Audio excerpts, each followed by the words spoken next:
Hello po mga ka-workers. Ito na yung part 2 natin mga ka-workers kung paano natin mag-tiles ng ah, kitchen table natin mga ka-workers.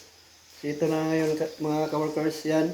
Before tayo mag-tiles, dapat natin lagyan natin ng levelasyon yung ating ah, kitchen table.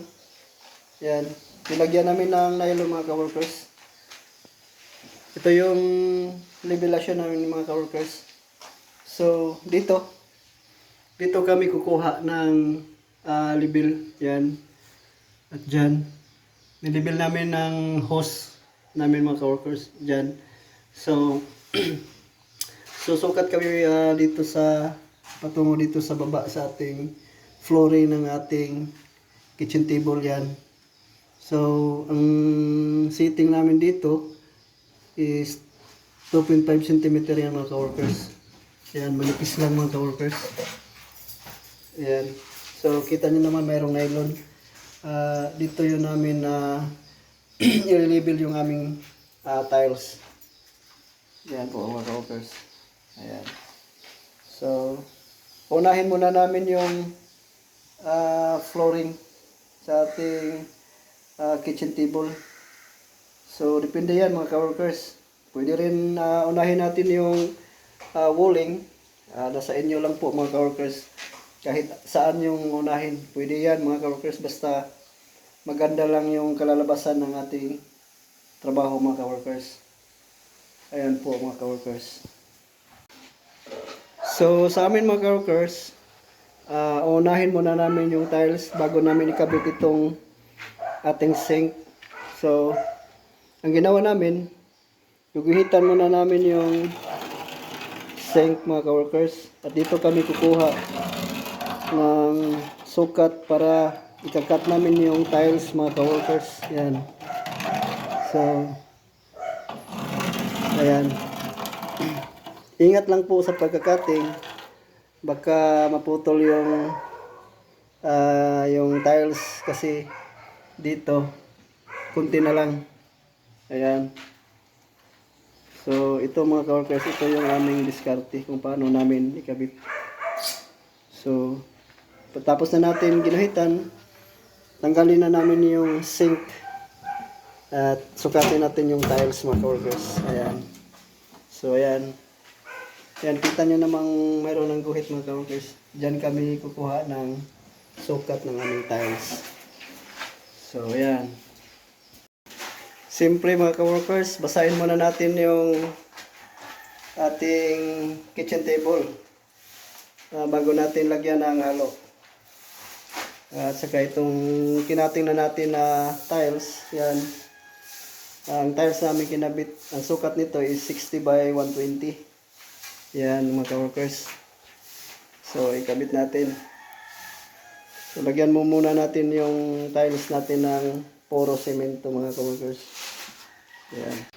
So ayan, ilagyan na natin ng halo mga ka-workers. So ating lagyan natin ng rake natin. Yan mga ka-workers. So yan. Ganyan kami magkabit mga ka-workers. So yan. Depende lang yan sa atin mga ka-workers kung kayo magkabit. Sa amin ito yung aming diskarte kung paano namin kinabit. Ito yung ating tiles mga ka-workers. Yan.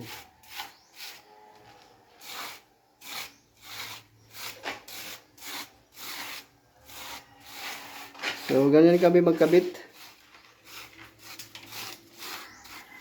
Yan.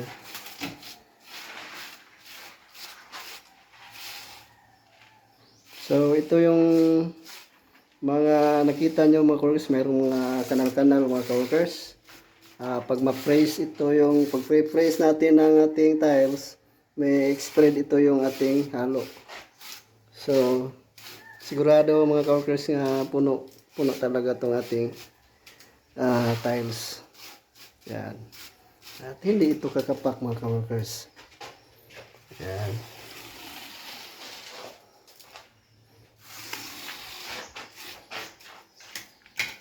So ayan, natapos na. Ilagay na namin yung ating tiles. So ayan mga workers, ilagay na natin yung ating tiles. Ayan.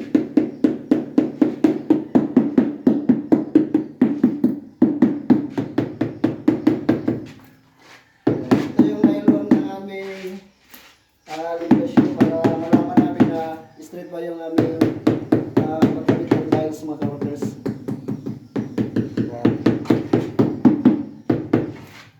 Dapat pakilusin natin yung nylon mga workers para malaman natin kung tama na ba. Yan.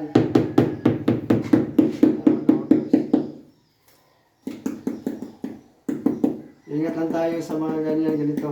Itong mga maliliit na natin mga workers. Yan. Sinitingan na natin yung ating tiles mga ka-workers. So, hiniga lang namin yung tiles kasi mabigat yung kapag lagyan natin ng halo. So, nilagyan namin ng halo para ipatayo na natin mga ka-workers. So, ayan.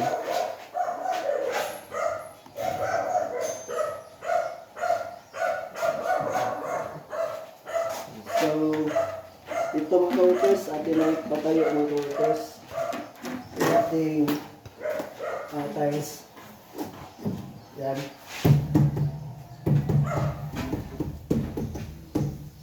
Malit mo.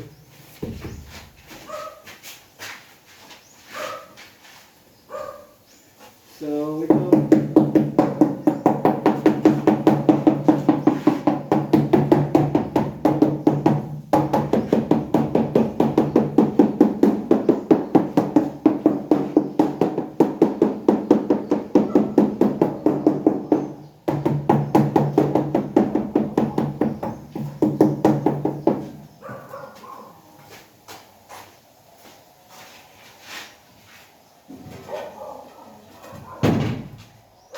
So, ating i-squala mga workers para malaman natin kung straight, kung tama na ba.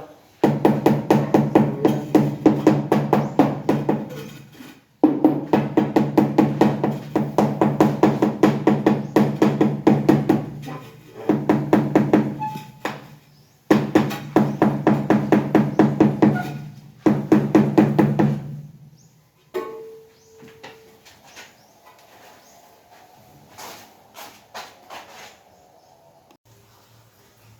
O yan, kita nyo naman mga ka-workers, iskwala yung ating pagkakabit ng ating tile sa ating kitchen table mga ka-workers. Yan mga ka-workers. Yan. Ganyan kami magkabit. Dapat may hulog yung ating walling at saka may level yung ating flooring mga ka-workers. Yan.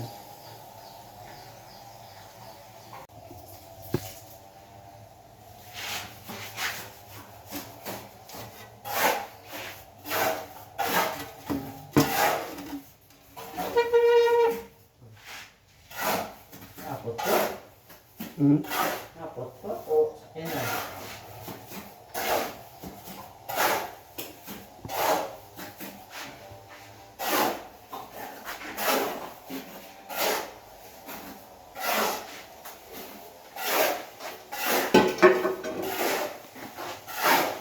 So dito mga ka-workers, itong ating outlet para sa ating, kung mayroon mang mga lagay natin ng rice cooker or microwave oven, pwede natin dito ilagay mga ka-workers. Yan.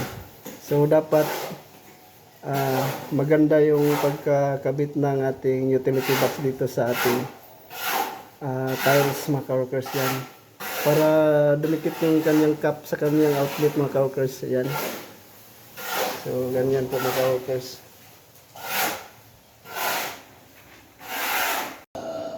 Malapit na matapos yung ating kitchen mga ka-workers.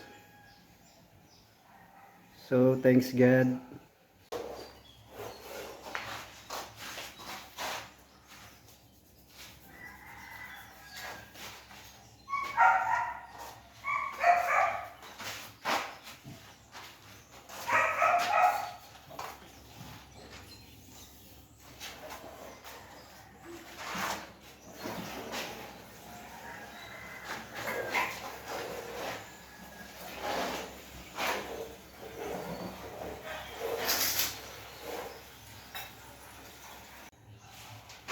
So ayan mga ka-workers, natapos na natin pag-tiles yung ating kitchen table mga ka-workers. Ayan. So nilagyan namin ng tile frame kasi for safety sa may mga bata, mga workers, hindi dito baka ma-slide yung mga bata. Safe ito mga workers kasi hindi yung nakakanto mga ka-workers, medyo round siya. Yan mga ka-workers.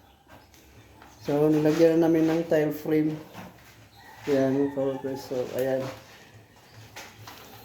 So ito yung aming jump sa ating